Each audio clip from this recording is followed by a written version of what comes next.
Hello everyone. तो हम लोग आज inspection, search, seizure and arrest के थ्योरी टॉपिक्स जो कि लर्न करने वाले हैं वो याद करने का कोशिश कराऊंगी मैं, जो मेरे फैकल्टीज़ ने मुझे इम्पॉर्टेंट मार्क कराए थे ड्यूरिंग माय एग्ज़ाम प्रिपरेशन। तो चलो बिना किसी देरी के स्टार्ट करते हैं। अगर आप ये वीडियो 2 या 3 बार देख लो घूमते फिरते या कहीं भी आते जाते हैं ट्रैवल के टाइम में, तो आपका ये सब्जेक्ट पक्का हो जाएगा। और इससे अगर क्वेश्चन पूछता है तो 5-10 मार्क्स का पूछता ही है। तो सबसे पहला इंस्पेक्शन, एक बार इंस्पेक्शन को छोड़ो, पहले सर्च से शुरू कर दें। तो यहाँ पे सर्च है, मतलब search and seizure. Search and seizure में पहला है basic requirement to be served to be observe during search operation. तो इसके मैंने निमोनिक्स ऐसे बनाए हैं कि 2+1 वैलिड सर्च वारंट कार्ड। अब आप इसको ऐसे याद करो कि 2+1 वैलिड सर्च वारंट कार्ड। यहाँ पे क्या चाहिए? 2 विटनेस चाहिए, एक लेडी ऑफिसर चाहिए, है ना। वैलिड होना चाहिए। तो वैलिड कब होगा? इसमें 2 केसेस, साइन होना चाहिए और नाम होना चाहिए। साइन किसका होना चाहिए? 2 जो विटनेस है ना उनके होना चाहिए, और पर्सन इंचार्ज के, जिनके यहाँ हम लोग सर्च करने गए वहाँ जो पर्सन इंचार्ज है, और name of the officer behind the search warrant.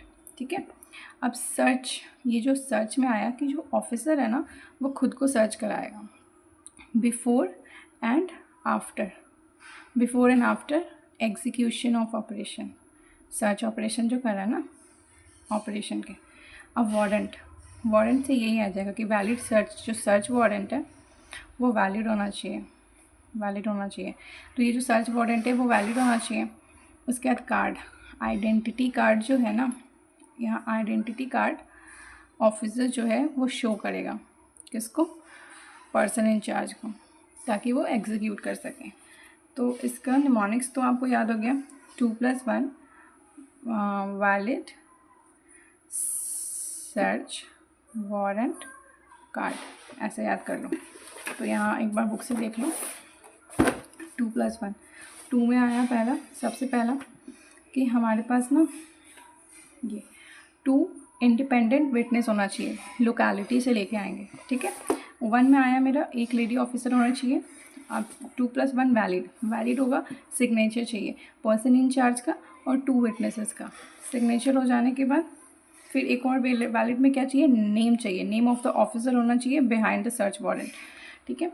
2+1 valid search क्या है? ऑफिसर जो सर्च कंडक्ट करने गया वो ना वो पर्सन इन चार्ज को आफ्टर और बिफोर और आफ्टर खुद को सर्च कराएगा। ऑफर देमसेल्व्स टू सर्च, कि मैं कुछ लेके भी नहीं आया, मैं कुछ लेके नहीं जा रहा, या फिर मैं क्या लेके आया, मैं क्या लेके जा रहा हूँ इस चीज़ के लिए।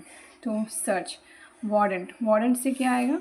वारंट से सिंपली ये आएगा कि वैलिड सर्च वारंट होना चाहिए। Valid search warrant 2+1 valid search warrant, last में है कार्ड। तो ये जो ऑफिसर है ना वो जो पर्सन इंचार्ज है उसको डिस्क्लोज़ करेगा अपनी आइडेंटिटी कार्ड शो करेगा, ताकि फिर वो एग्जीक्यूट कर सके बिफोर स्टार्टिंग सर्च ऑपरेशन, है ना। तो ये आपको याद हो गया। इसके बाद एक ये पॉइंट है कि पंचनामा में जो भी लिस्ट बनाएंगे वो भी साइन होना चाहिए, तीनों से साइन होना चाहिए एक्चुअली, जो विटनेस है वो, पर्सन इंचार्ज और जो ऑफिसर कर रहा है वो। तो काफ़ी 6 पॉइंट हो गए।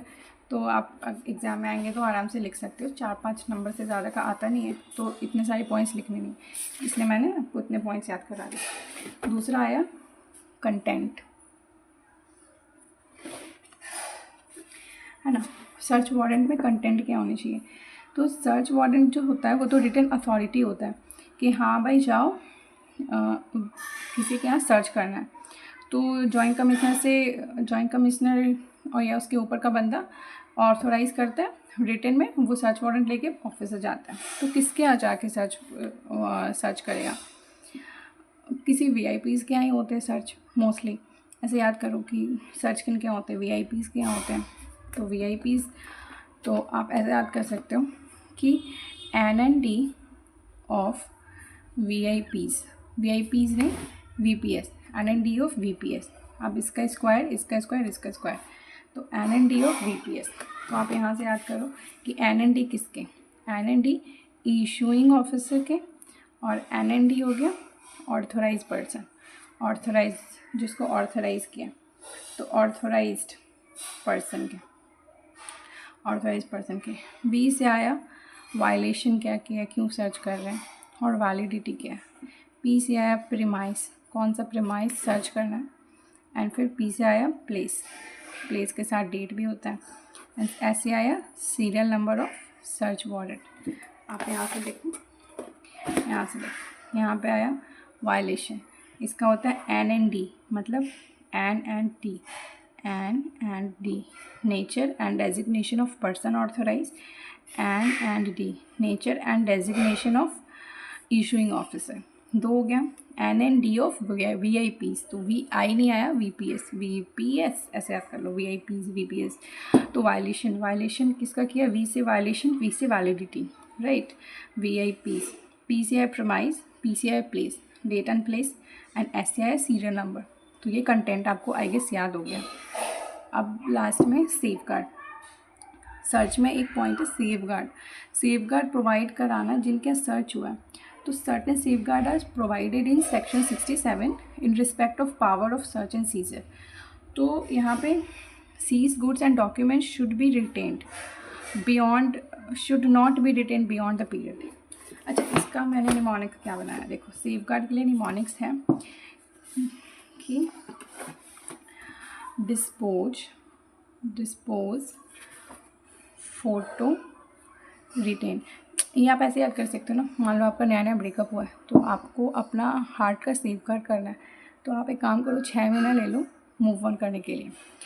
तो आप ऐसे याद करो कि डिस्पोज फोटो रिटेन, उसकी जो photo retain within 6 months, within 6 months, नहीं तो क्रिमिनल प्रोसीजर हो जाएगा। क्रिमिनल प्रोसीजर मतलब ज़्यादा दिन तक रहोगे तो मम्मी देख लेगी ना।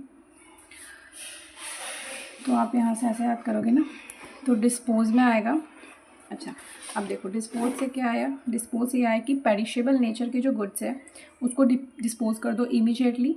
डिस्पोज फोटो रिटेन, अब फोटो कॉपीज़ जो है वो अलाउड है लेने, तो वो फ़ोटो कॉपीज़ ले सकते हैं अपने डॉक्यूमेंट्स के जिनको सीज़ किया है। डिस्पोज फोटो रिटेन्ड, अब ना सीज डॉक्यूमेंट्स और गुड्स को ना beyond period of examination necessary है जो, उसके बियॉन्ड रिटेन नहीं कर सकते। Dispose photocopy retain within 6 months. अब क्या, जब सीज़ किया ना गुड्स तो within 6 month notice issue करो, लेकिन अगर नोटिस इशू नहीं किया तो फिर रिटर्न करना पड़ेगा, है ना। तो विद इन 6 मंथ्स, नहीं तो क्रिमिनल प्रोसीजर। अब क्या है कि क्रिमिनल प्रोसीजर में आया कि जो सर्च एंड सीजर ऑपरेट कर रहे हैं वो प्रोविज़न ऑफ क्रिमिनल प्रोसीजर के अकॉर्डिंग होना चाहिए। तो the provision of criminal code of criminal procedure 1973 relating to search and seizure apply होना चाहिए, शैल अप्लाई। तो ये हो गया आपका सेफ गार्ड सीजर का ना। Okay, now come to that inspection part. Inspection section 67। तो इसमें क्या है ना कि सर्च जो जॉइंट ऑफिसर्स के, जॉइंट ऑफिसर या उसके ऊपर का बंदा, उसके नीचे का बंदा नहीं होना चाहिए, वो किसी भी पर्सन को ऑथराइज करेगा अगर उसको रीज़न टू बिलीव है 4 चीज़ टैक्सेबल पर्सन के बारे में और 1 चीज़ एनी पर्सन के बारे में, तो फिर वो इंस्पेक्शन करने भेज देगा। इंस्पेक्शन, ये इंस्पेक्शन करने ही बस भेज रहा है, यहाँ पे सर्च एंड सीजर नहीं है। तो यहाँ पे कब भेज सकता है इंस्पेक्शन के लिए, जब भी सप्रेस्ड 2 चीज़ें, है ना। सप्रेस किया ट्रांजैक्शंस गुड्स एंड सर्विसेज का, सप्रेस किया स्टॉक इन हैंड्स, ठीक है। इनपुट टैक्स क्रेडिट एक्सेस करके क्लेम कर लिया और प्रोविज़न को कॉन्ट्रावेन किया, तो इसको आप ऐसे याद कर सकते हो। सप्रेस मतलब क्या, एक तरह से छुपाना, तो उसने छुपाया, क्या छुपाया, गुड्स एंड सर्विस। अगर जॉइंट कमिश्नर या उसके ऊपर का बंदा कोई रीज़न टू बिलीव है कि कोई भी टैक्सेबल पर्सन है वो कोई ट्रांजैक्शन करके छुपा रहा है, तो गुड्स एंड सर्विस का ट्रांजैक्शन छुपा रहा है, तो इंस्पेक्शन के लिए भेज सकता है। या फिर suppressed goods in hands, stock in hands उसके पास है, उसको छुपा रहा है, या फिर ITC एक्सेस करके क्लेम कर लिया, क्लेम तो बराबर करना था, तो फिर इसलिए वो प्रोविज़न का कॉन्ट्रावीन हो गया, तो यहाँ से 4 पॉइंट ऐसे याद हो गए, 2 चीज़ छिपाया, एक्स्ट्रा करके लिया, इसकी वजह से प्रोविजन और कॉन्ट्रावीन हो गया। बी में है कि कोई भी पर्सन जो ट्रांसपोर्टर हो सकता है, ओनर ऑपरेटर और वेयर हाउस गोडाउन हो सकता है, वो गुड्स को रखा है ना, अपने वेयर हाउस में इस वजह से रखा है ताकि वो स्कीप कर सके पेमेंट ऑफ टैक्स, ओके। या फिर kept his accounts और goods in a manner जैसे कि लग रहा है is likely to cause tax evasion, ठीक है। तो 2 पॉइंट ये हो गए इंस्पेक्शन के। नाउ कम टू अरेस्ट, है ना, 69, देखो 67 था इंस्पेक्शन, 67 था इंस्पेक्शन, ओके। और सर्च भी इसमें ही है, search, okay. Now come to 68 inspection of goods in, ये उतना इम्पॉर्टेंट नहीं है। पावर टू अरेस्ट में है कि जो भी पर्सन है वो यह रहा authorisation of arrest by proper officer, authorisation of arrest by proper officers, yes. तो अगर commissioner can authorise an officer to arrest person if he has reason to believe कि उसने ऑफेंस कमिट किया है, 132(1) ABCD वाला और 132(2) वाला। कॉन्सर्वेशन, अगर टैक्स डिवीज़न है मोर देन 2 करोड़ तो फिर वो अरेस्ट कर सकता है, लेकिन अगर रिपीट ऑफेंस कर रहा है तो बिना कोई मॉनेटरी लिमिट के वो अरेस्ट कर सकता है, ठीक है। तो अभी ये वाला कौन सा है, तो let's come to the offence and penalties. Offence and penalties यहाँ पे देखो, यहाँ पे ना ABCD कौन सा है, ये है supply of goods and services both. तो इसको आप ऐसे याद करोगे, मतलब सिंपल है कि सप्लाई, ऐसे लिखो सप्लाई और ITC, सॉरी इनवॉइस, सप्लाई और इनवॉइस। सप्लाई किया, इनवॉइस नहीं दिया, सप्लाई नहीं किया, इनवॉइस दिया। 4 केस, ये 1 केस, 2 केस, एक तीसरा केस हो गया कि गुड्स जो है, सॉरी टैक्स कलेक्ट किया और गवर्नमेंट को जमा नहीं कराया within 3 months of the due date, within 3 months of due date, okay, within 3 months now becomes dues, ठीक है। और उसके बाद ये हो गया, और उसके बाद ये इसका बी का ये है कि any avails ITC using the invoice और bill referred in clause B और fraudulently avails ITC without any invoice और बिल। तो ये 4 केस में, और ये वाला है रिपीट ऑफेंस। तो इस केस में जितना भी ये अगर अरेस्ट कर सकता है अगर 2 करोड़ से ज़्यादा होगा तो, ठीक है। ये हो गया। अब ना सेफगार्ड क्या अवेलेबल है अरेस्ट के रिगार्डिंग। तो अगर कॉग्निजेबल ऑफेंस है ना, मतलब जैसे कि जिन केसेस में 2 करोड़ से ज़्यादा पे अरेस्ट किया, अगर वो 5 करोड़ से ज़्यादा होता, मतलब ये अपने पढ़ेंगे ऑफेंस एंड पेनाल्टी में, कॉग्निजेबल नॉन कॉग्निजेबल, एक बार के लिए ऐसे समझ लो। तो कॉग्निजेबल ऑफेंस अगर किया है तो must be informed in writing on the ground of arrest that he must produce before magistrate 24 hours of his arrest. तो अरेस्ट होने के 24 आवर्स के अंदर मजिस्ट्रेट के सामने उसको लाना पड़ेगा, कॉग्निजेबल ऑफेंस किया है तो। लेकिन अगर नॉन कॉग्निजेबल है तो बेल दे देगा, कौन दे देगा, deputy commissioner and assistant commissioner. Non cognizable में बेल मिल सकता है, और ठीक है। ये हो गया मेरा। अब अपने लोगों को क्या पढ़ना, गाइडलाइंस फॉर अरेस्ट। अब अरेस्ट करने जा रहे, पावर तो मिला अरेस्ट करने का, पर गाइडलाइंस फॉलो करना है। तो यहाँ पे क्या है ना, सबसे पहले इंश्योर करेंगे कि प्रॉपर इन्वेस्टिगेशन ऑफ ऑफेंस हो। इसको याद कर सकते हैं अपने, बहुत बार ना एक सर्टेन तरीके से पढ़ने से भी याद हो जाता है। तो पहले ऐसे आगे पीछे करके पॉइंट्स ऐसे लर्न करो तो याद हो जाते हैं। तो जैसे इन्वेस्टिगेशन, तो सबसे पहले क्या करेंगे, अपने इन्वेस्टिगेशन करेंगे, प्रॉपर इन्वेस्टिगेशन इंश्योर करेंगे कि प्रॉपर इन्वेस्टिगेशन करें ऑफ द ऑफेंस। तो इन्वेस्टिगेशन करेंगे तो ऐसे याद करो कि इन्वेस्टिगेशन करेंगे किस चीज़ का। पहला करेंगे कि क्या उसका इंटेंशन है इवेड करने का टैक्स, या फिर large amount of tax evade ही कर लिया। यहाँ देखें, या तो इन्वेस्टिगेशन करेंगे इंटेंशन क्या है उसका, इंटेंशन है इवेड करने का टैक्स, या फिर large amount of tax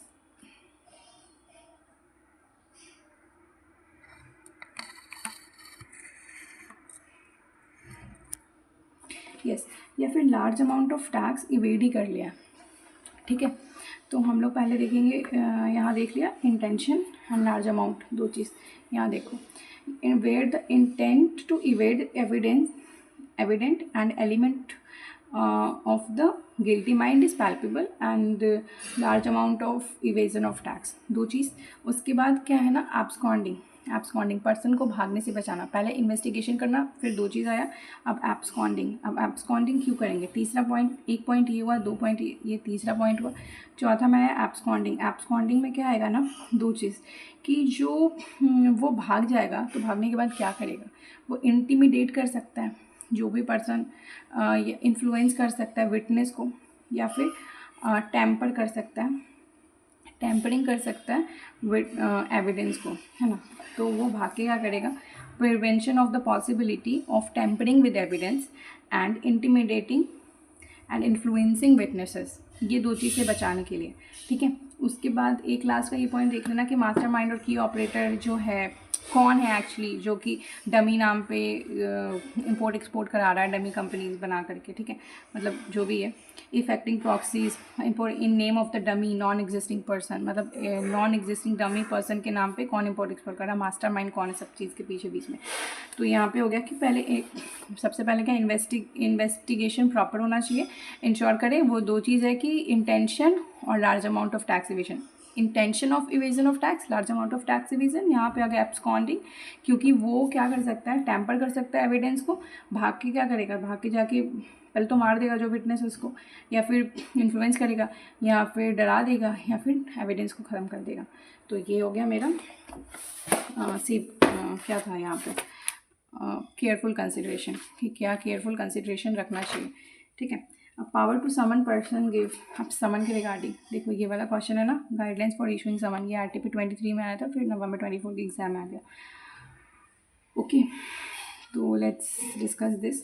the central board of indirect tax, हाँ, some important highlights for the guidelines. तो यहाँ समन, अच्छा इसको ऐसे याद करो कि summon you are writing a letter after being ignored again and again, like कहीं से रिप्लाई नहीं, कुछ नहीं, तो इट्स अ लास्ट रिसोर्ट, अब कुछ नहीं बचा, अब हाथ से लिख के भेजो भाई पत्र।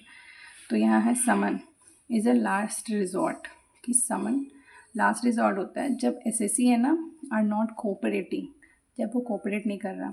अच्छा, टॉप मैनेजमेंट को नहीं भेजना, तुम उसके मम्मी पापा को नहीं भेज सकते हो, तुमको उसको ही भेजना है जब वो कोऑपरेट नहीं कर रहा, टॉप मैनेजमेंट को नहीं भेज सकते। This section should not be use for summoning to the top management, summon SSC को भेजो फॉर नॉट कोऑपरेटिंग, ठीक है, इट्स अ लास्ट रिसोर्ट। उसके बाद जो लैंग्वेज होना चाहिए वो हार्श नहीं होना चाहिए और लीगली वर्डेड होना चाहिए, ऐसा नहीं कि कुछ भी लिख के भेज दो, मेंटल स्ट्रेस नहीं दे वो अननेसेसरी SSC को, और ऐसा नहीं लगे SSC को एम्बैरसमेंट नहीं हो, मतलब ऐसा नहीं कि कुछ भी बहुत वाहियत से लिख के भेज दिया, या फिर और SSC को खुद के बारे में एम्बैरसमेंट हो रहा है कि यार मैं कितना बुरा हूँ, जो भी है। अब नाउ सुपरिटेंडेंट, अभी क्या है ना कि तुम अपना पहले भैया जी से पूछोगी, देखो यहाँ ही सिर्फ असिस्टेंट कमिश्नर आ रहा है, हर जगह जॉइंट कमिश्नर से पहले परमिशन लेना होता है, बट समन भेजने के लिए असिस्टेंट कमिश्नर से लेगा, या उसके ऊपर वाले या उसके ऊपर के बंदे से बिफोर समन भेजने के, with the reason of issuance of summon and recording and writing. तो रिटन परमिशन लेना पड़ेगा सुपरिटेंडेंट अगर समन इशू कर रहा है, ठीक है। अब उससे ना रिटन में ले नहीं सकता, तो ओरल ले ले, टेलीफोनिक परमिशंस, बाद में उसको राइटिंग में इंटीमेट कर दे। अब यहाँ पे रिपोर्ट, जो इशूइंग ऑफिसर है वो रिपोर्ट करेगा, briefing report and record a brief of the proceedings, और जो अथॉरिटी इशू किया है ना उसको सबमिट करेगा रिपोर्ट, ठीक है। ये हो गया प्रिकॉशंस, ये भी गाइडलाइंस में आ जाएगा, प्रिकॉशंस की समन बार बार नहीं भेजना, रिपीटेडली नहीं भेजना है, ठीक है, as far as practicable, okay. And the time of the appearance given in summon should be respected, and taxpayers को ना लॉन्ग आवर के लिए वेट नहीं कराना है, जो समन में टाइम ऑफ अपीयरेंस दिया उसको रिस्पेक्ट करना है, अनलेस कि वो कॉन्शियसली डिसाइड किया है, ठीक है। और preferably statement should be recorded in office hours. तो यहाँ पे क्या है ना कि गाइडलाइंस ऑफ समन इशुएंस, इसको ऐसे याद रखो कि समन लास्ट रिजॉर्ट है। जब भी जब कहीं से कोई कोऑपरेशन नहीं हो रहा है तो फिर भेजेंगे। टॉप मैनेजमेंट को नहीं भेजेंगे, हार्श वर्डेड नहीं होगा, लीगल वर्डेड होगा, ठीक है। उसके बाद सुपरिटेंडेंट भेजने के पहले ना असिस्टेंट ऑफिसर से रिटन परमिशन लेगा, नहीं ले पाएगा ओरल लेगा टेलीफोनिक, और बाद में इंटीमेट कर देगा राइटिंग में, और फिर उसके बाद रिपोर्ट बनाएगा प्रोसीडिंग्स का ब्रीफिंग, एंड उसको सबमिट करेगा जो भी पार्टी अथॉरिटी दे रही है उसको, ठीक है। एंड यहाँ पे वही रिपीटेडली भेजेंगे नहीं, और फिर रिस्पेक्ट करेंगे उसके टाइम का भी, एंड बिजनेस आवर में हम लोग उसको इशू करेंगे, ठीक है। ये हो गया। अब access to business premise and officer duly authorise joint commissioner, देखो यहाँ भी जॉइंट कमिश्नर आ गया, सिर्फ और सिर्फ समन में असिस्टेंट कमिश्नर तक का था, यहाँ पे आ गया officer duly authorise joint commissioners. वो ना किसी भी ऑफिसर को जॉइंट कमिश्नर के नीचे का बंदा नहीं होना चाहिए, वो किसी ऑफिसर को ऑथोराइज कर सकता है कि भाई तुमको एक्सेस है किसी के बिजनेस प्रीमाइस का, क्योंकि उस पर्सन को क्या करना है, वहाँ जाके कैरी आउट करना है ऑडिट स्क्रूटनी वेरिफिकेशन, है ना, जो ऑडिट स्क्रूटनी वेरिफिकेशन जो हम लोग पढ़ते हैं ना, एंड चेक में necessary for the safeguard of interest. और वो क्यों करना है audit scrutiny verification? For the safeguard of the interest of revenue. अब वो वहाँ जाके एक्सेस करेगा, एक्सेस क्या करेगा, इंस्पेक्ट करेगा books of accounts, documents, computer, softwares और प्रोग्राम्स, और जो भी चीज़ ज़रूरत है उसके अलावा। अच्छा, अब जो पर्सन इंचार्ज है ना उसको 15 डेज़ के अंदर फर्निश करना पड़ेगा जो कि डिमांड मेड किया है वो पर्सन, ठीक है। इसको अपने लोग ऐसे याद करते हैं। देखो, सबसे पहले जॉइंट कमिश्नर जो है किसी ऑफिसर को ऑथोराइज़ कर देगा। ये क्वेश्चन पता मेरे एग्ज़ाम में आया था। तो जॉइंट कमिश्नर जो है ना वो ऑफिसर को इंटीमेट करेगा, ऑथोराइज़ करेगा कि तुमको एक्सेस है बिजनेस का, वो क्योंकि इसको कैरी आउट करने की, तो वो एक्सेस करने जाएगा। वो एक्सेस में क्या करेगा, वो एक्सेस करेगा वहाँ पे जाके इंस्पेक्ट करेगा बुक्स ऑफ अकाउंट्स, यहाँ से आया बुक्स ऑफ अकाउंट्स, डॉक्यूमेंट्स को एक्सेस करेगा, कंप्यूटर उसका सॉफ्टवेयर और प्रोग्राम ऐसे, और एनी अदर रिक्वायर है। अब जो पर्सन इंचार्ज उसको विद इन 15 डेज़ का डिमांड के डॉक्यूमेंट अवेलेबल कराना पड़ेगा डिमांड मेड के, ठीक है। उसके बाद ये जो ऑडिट है ना, ऑडिट वेरीफाई करेंगे वो 65-66 वाला ऑडिट, ये सब के लिए। अब यहाँ पे जो फॉलोइंग रिकॉर्ड्स आर कवर्डेड, अब इसमें are covered by the provision and, तो पर्सन इंचार्ज को जो रिकॉर्ड्स प्रोवाइड कराना पड़ेगा ना, डॉक्यूमेंट्स एंड रिकॉर्ड्स प्रोवाइड कराना पड़ेगा, तो क्या क्या प्रोवाइड कराना पड़ेगा। तो यहाँ पे तुम लोग ऐसे याद कर सकते हो कि सबसे पहले तो ऐसा देखो कि रिकॉर्ड क्या मेंटेन किया एंड प्रिपेयर किया, रिकॉर्ड क्या मेंटेन किया, क्या प्रिपेयर किया। रिकॉर्ड से हम लोग क्या बनाते हैं, ट्रायल बैलेंस। अब यहाँ पे आ गया ऑडिट, 3 तो फाइनेंशियल स्टेटमेंट का, कॉस्ट का और tax audit and any other. तो जैसे याद हो गया ना कि सबसे पहले जॉइंट बिजनेस प्रीमाइस का आ गया, business premise section 71। Joint commissioner authorize किया, ऑफिसर गया एक्सेस करने, इंस्पेक्ट किया 3 चीज़, books of accounts, documents, computer, software, programs, any other. Person in charge को 15 दिन में डॉक्यूमेंट फर्निश करना है, रिकॉर्ड फर्निश करना है। वो रिकॉर्ड में क्या क्या हो सकता है, रिकॉर्ड में जो मेंटेन किया और प्रिपेयर किया रिकॉर्ड, यहाँ आया record prepare and maintained by the registered person and trial balance और इट्स इक्विवेलेंट ऑडिटेड किया, financial statement audited, cost audit report, 3 audit आया, इनकम टैक्स ऑडिट, ये आ गया, ओके। इसके बाद आया officer to assist profit officers.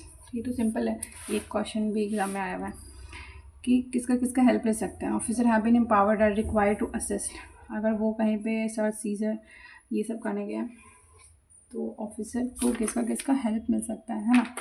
तो वो वहाँ का पुलिस का ले सकता है, रेलवे का ले सकता है, मतलब तुम ऐसे बैठ के दिमाग लगाओगे क्या क्या सरकारी चीज़ें आसपास, वहाँ के ऑफिसर्स का हेल्प ले सकता है। तो police, railway station, custom and कोई भी गवर्नमेंट जीएसटी का डिपार्टमेंट है, लैंड रेवेन्यू वाला, village officers and any other officers में नोटिफाइड बाय सेंट्रल गवर्नमेंट। तो ये इंस्पेक्शन कंप्लीट हुआ, ठीक है।